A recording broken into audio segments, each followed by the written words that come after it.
Assalamu alaikum. Wa alaikum salam. To, abokina ya fice, ya kwana biyu kuma, ya zama fada. Ana nana shan fada ko? A madalla. Abokina kwana biyu na ga shi ruwan kare ba. Wallahi kwana biyu wallahi abin da ya samu na zama fada. Ka san uzurrukan ne da yawa.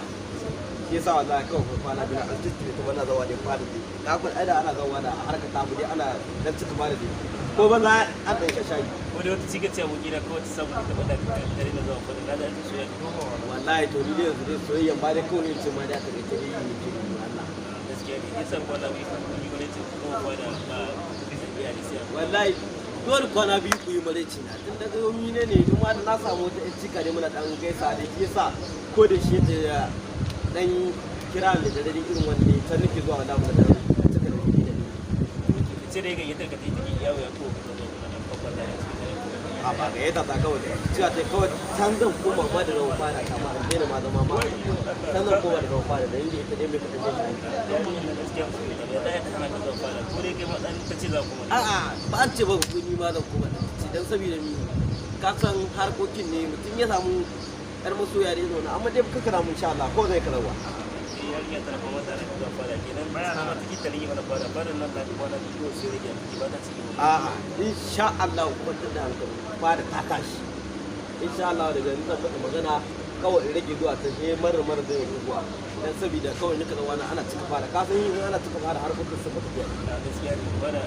tana da jama'a ta yi yawo ya to fadan da zama yawo ya ana dan kuɗa ana tashi shiga a biya da su wallahi to za a yi amma dai kawai ku samu damuwa insha Allah kawai za a yi da cewa in mara ne za mu kidan cewa amma dai kuma mara in ko gaban ma na ko mun zaga ta kawai sai dai ganin nabi dai sai dai mun zagayo wallahi ko kawai ka taɓa ganin ta ma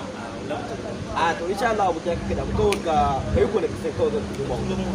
zan turo ma hoton ta kawai insha Allah dai kake kawai in ta yi ƙara bani ƙarin biyu ke in ku kace kawai sai dan kasan da ya shawara samari shawara abu kai take ne ma wallahi yo heji ne an ce soyayya da ƴan matan ma gobe na wasa ma a harkar su gobe na su gobe na tana su duka na san da wannan harka duka na san wannan harkar dan su na ce ke komi a warka ka san da yake ni yanzu da dan mata dan bulaguro ne bana da za a wasan nan